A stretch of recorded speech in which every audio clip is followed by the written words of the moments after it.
Welcome to The Explainer. Today we are digging into a huge moment of philosophical choice from Hermann Hesse's classic, Siddhartha.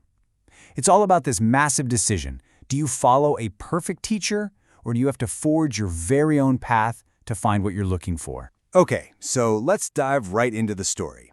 We've got two friends, Siddhartha and Govinda, who have been on this years-long quest for enlightenment. And now, they think they've finally found it. They've made it to the home of the one man who is said to have all the answers, the Buddha himself. So our story really kicks off when Siddhartha and his buddy Govinda get to this town called Savatthi. And here, the Buddha's influence is, well, it's everywhere. Their long journey leads them right to his favorite spot, the famous Jetavana Grove. Now you might be picturing some quiet, isolated monastery, right? Well, think again. The Jetavana Grove was basically a city in itself. It was absolutely teeming with countless monks, pilgrims, and followers. The entire place was just buzzing with this energy of people from all over, flocking to hear the Buddhist teachings. And sure enough, a local woman tells them, "Yep, you're in the right place." They've reached the absolute epicenter of this whole spiritual movement. This is it. The destination for so many people seeking wisdom straight from the source. You can just imagine their long, hard search feels like it's finally over. So the next morning, the Buddha takes his silent walk to collect alms, and Siddhartha and Govinda finally see him with their own eyes. But how they each see him is going to change absolutely everything. Govinda looks at the Buddha, and, on the surface, he sees nothing all that special. Just another guy in a yellow robe who looks pretty much identical to the hundreds of other monks walking around. He just fits in. But Siddhartha, wow, he sees something completely different. He looks right past the robe and sees this profound, undeniable truth just radiating from the Buddha's quiet presence. It's in his calm walk, his perfectly still hands, this hidden, inward smile. Siddhartha sees actual holiness. So for Siddhartha, the real proof of enlightenment isn't found in some big sermon or a flashy miracle.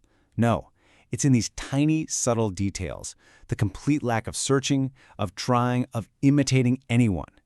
It's this total, unshakable inner peace that just shines through every single movement. This man isn't seeking enlightenment, he is enlightenment. So that evening, they finally get what they came for. They sit down and they listen to the Buddha's formal teachings.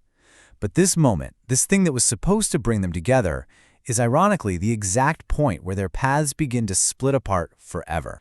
The Buddha lays out his doctrine with just perfect clarity. It's a logical, repeatable system.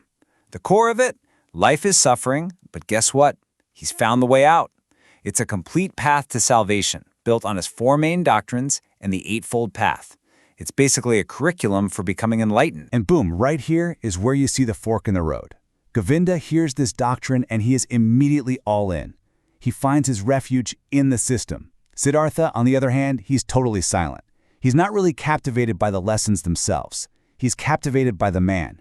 He's drawing his inspiration not from the path, but from the person who proved a path was even possible. Okay, this brings us to the real intellectual heart of the story. It's kind of audacious, actually.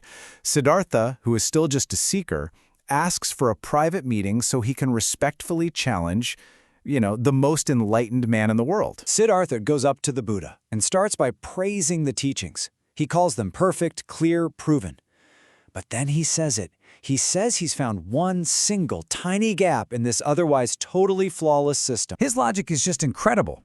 He says, your teaching explains the world as this perfect, unbroken chain of cause and effect. Everything is connected. But then he points out the little crack. The idea of salvation actually breaks that chain. How? Because enlightenment, that very last step, it's not a lesson you can just learn from a book. It's an experience you have to have. And the ultimate proof?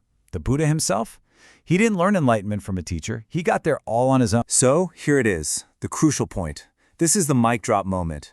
Siddhartha realizes that no matter how perfect a doctrine is, it can only guide you. It can show you the map, but it can't give you the one thing that actually matters, that direct personal experience.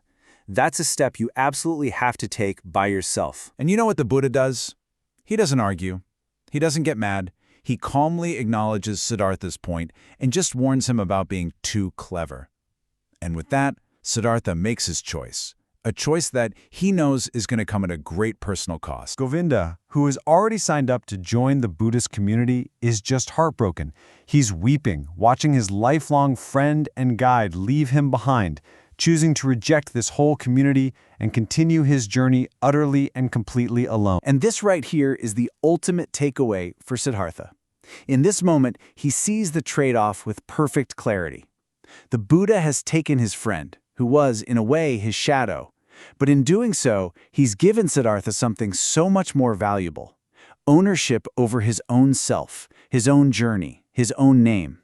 He's no longer defined by his friend or by his teachers. He is just Siddhartha. This whole encounter leaves us with this timeless, massive question. And it's not just for spiritual seekers, it's for all of us.